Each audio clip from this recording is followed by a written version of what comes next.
ഞാനൊന്ന് BJP പ്രതിനിധിയിലേക്ക് പോയ ശേഷം ശ്രീ ഗോപകുമാർ താങ്കളിലേക്ക് വരാം. ശ്രീ കെ സോമൻ, നിങ്ങൾക്ക് ഈ വിഷയത്തിൽ നിങ്ങൾ ആർക്കൊപ്പം നിൽക്കുന്നു? ശിവഗിരിക്കൊപ്പമാണോ അതോ NSSനൊപ്പമാണോ എന്നൊരു ചോദ്യം പറയുമ്പോൾ ഉറച്ചൊരു നിലപാടെടുക്കണം. കാരണം ശബരിമല വിഷയം പോലെ ആകരുത്. ശബരിമല സ്ത്രീ പ്രവേശനത്തിൽ ആദ്യം RSS ഒരു നിലപാടെടുത്തു. അത് പ്രധാനപ്പെട്ട പത്രങ്ങളിലടക്കം വന്നാണ്. പിന്നീടാണ് മറ്റൊരു സുവർണാവസരം വന്ന ഘട്ടത്തിൽ മറ്റൊരു നിലപാടെടുക്കുകയും ആ നിലപാടുമായി ബന്ധപ്പെട്ട് നിങ്ങൾ പ്രതിഷേധ സമരങ്ങളിലേക്ക് തന്നെ പോവുകയും ചെയ്തു. അപ്പോൾ ഇതിൽ കൃത്യമായ എന്താണ് BJPയുടെ നിലപാട്?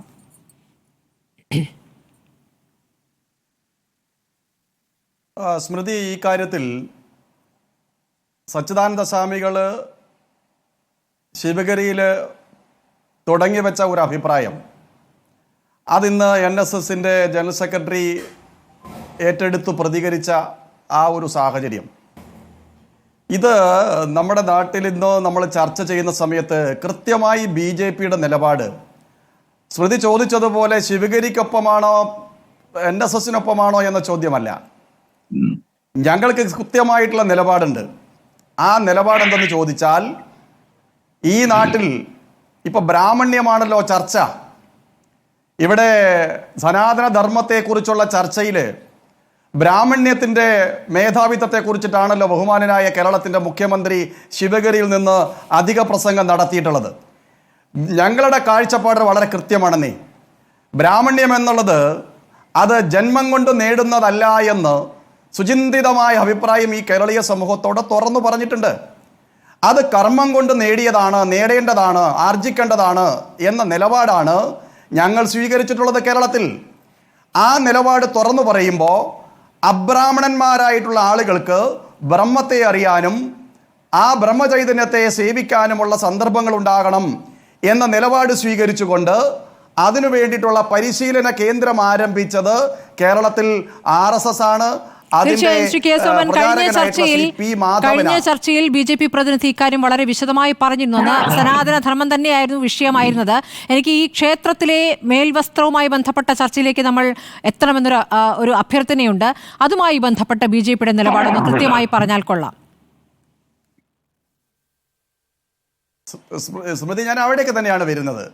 ഇന്ന് നമ്മുടെ ഈ ചർച്ചയിൽ ഇപ്പോൾ പങ്കെടുത്തുകൊണ്ട്, അല്ലെങ്കിൽ കഴിഞ്ഞ ദിവസം കേരളത്തിൻ്റെ മുഖ്യമന്ത്രി സനാതനധർമ്മത്തെക്കുറിച്ചൊക്കെ സംസാരിക്കുമ്പോൾ ഇതിൽ ആത്മാർത്ഥതയില്ല എന്നുള്ള സമീപനമാണ് എനിക്ക് സൂചിപ്പിക്കാനുള്ളത്. വിശ്വഹിന്ദു പരിഷത്തിൻ്റെ ഉടമസ്ഥതയിലുള്ള എറണാകുളത്ത് പാവക്കുളത്തെ ശിവക്ഷേത്രം, അവിടെ എങ്ങനെയാണ് കയറുന്നത്? ഭക്തന്മാർ, വിശ്വാസികൾ അവിടെ എങ്ങനെയാണ് കയറുന്നതെന്ന് സ്മൃതി ഒന്ന് അന്വേഷിച്ചോളൂ.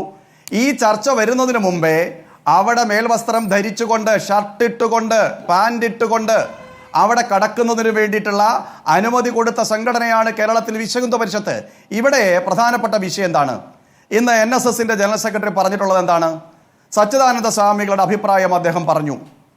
ശിവഗിരിയുടെ ഉടമസ്ഥതയിലുള്ള ക്ഷേത്രങ്ങളിൽ ആ വിശ്വാസികൾ അങ്ങനെ പോകണം എന്ന് ആഹ്വാനമുണ്ടെങ്കിൽ അത് അംഗീകരിക്കപ്പെട്ട് അവർ അവിടെ പൊക്കോട്ടെ. NSS വിഭാഗത്തിൽപ്പെട്ട ആളുകൾ അത്തരം ആരാധനാലയങ്ങളിൽ പോകുന്നുണ്ടെങ്കിൽ അവരും അവരുടെ യുക്തിക്കനുസരിച്ച് അവിടെ പൊക്കോട്ടെ, അതിലൊന്നും അഭിപ്രായ വ്യത്യാസം രേഖപ്പെടുത്തുന്നില്ല എന്ന നിലപാട് NSS ജനറൽ സെക്രട്ടറി സ്വീകരിച്ചത് തത്സമയം കേട്ടതാണ് ഞാൻ. ഇവിടെ ആചാരങ്ങളിലും അനുഷ്ഠാനങ്ങളിലും പരിവർത്തനം വരുത്തണമെന്നതിനു വേണ്ടി പരിശ്രമിക്കേണ്ടത് ഒരു സമവായത്തിന്റെ അടിസ്ഥാനത്തിലാണ്.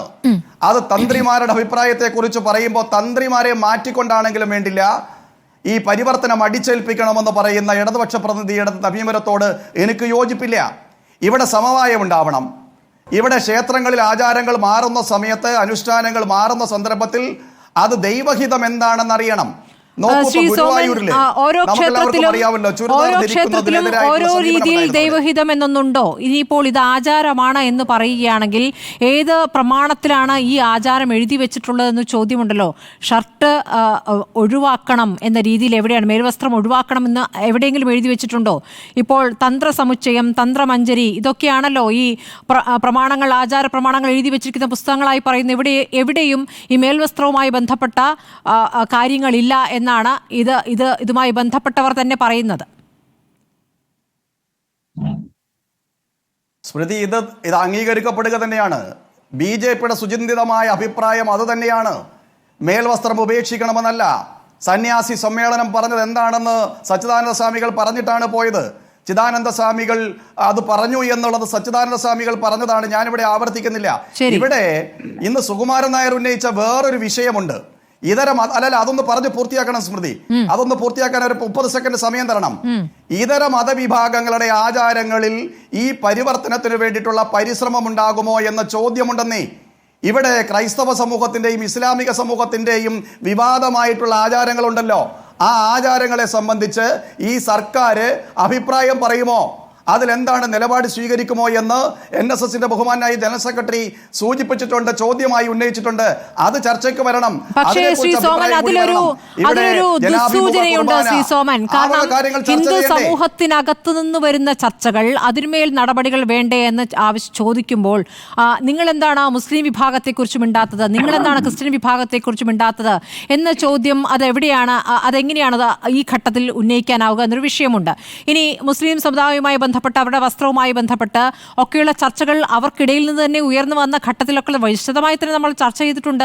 പർദ്ദ വിഷയം, യൂണിഫോം വിഷയം, അതൊക്കെ ആ രൂപത്തിൽ തന്നെ ചർച്ച ചെയ്തിട്ടുണ്ട്. അപ്പോൾ അത് ഹിന്ദു സമൂഹവുമായി ബന്ധപ്പെട്ട് ഹിന്ദു വിശ്വാസവുമായി ബന്ധപ്പെട്ട് വരുന്ന ചില കാര്യങ്ങൾ ചർച്ച ചെയ്യുമ്പോൾ അതെന്താ മറ്റേത് ചർച്ച ചെയ്യാത്തത് എന്ന ചോദ്യം അതൊരു നല്ല സമീപനമാണെന്ന് എനിക്ക് തോന്നുന്നില്ല ശ്രീ സോമൻ. ഞാൻ തിരിച്ചെത്താം.